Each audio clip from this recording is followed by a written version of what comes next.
Hello, everyone. Welcome back. I would like to continue discussing preclinical studies and giving you a bit more information in regards to what they are and how they are used.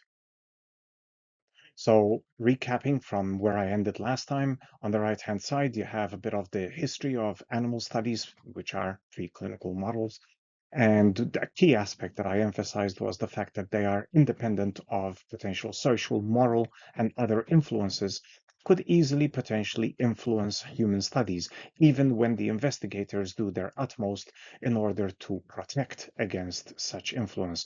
Another key aspect I want to re-emphasize is the fact that no animal model is a perfect replication of the clinical observations that we see. Now, in order to have a preclinical model, preclinical animal model, you don't just wake up one morning and say, I want to create an animal model. There's a lot of thinking that goes into it if you want to do things right.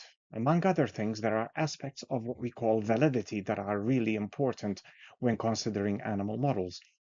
Some aspects of this validity, which, for example, internal validity, include or are dependent on how I do the experiment and how I set it up. So this aspect refers to the fundamental integrity, basically, of the experiment. Basically, the experimental design, is there reproducibility? Is there appropriate randomization? Are there appropriate controls? These are all very important, and they're very dependent on the investigator, on giving enough thought, doing sufficient thinking in regards to setting the experiment up properly. Then there's aspects such as external validity.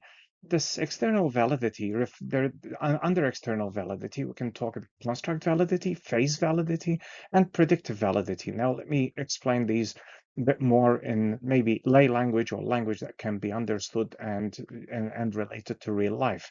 I'm sure many of you are familiar with Parkinson's disease, which is a motor movement disorder associated with tremor.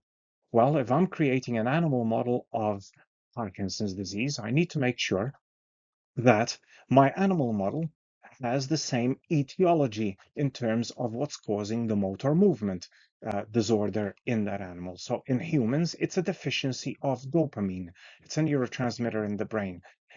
And a deficiency in dopamine leads to this motor movement. So in an animal model, I would expect to see the same. Phase validity refers to the symptomological.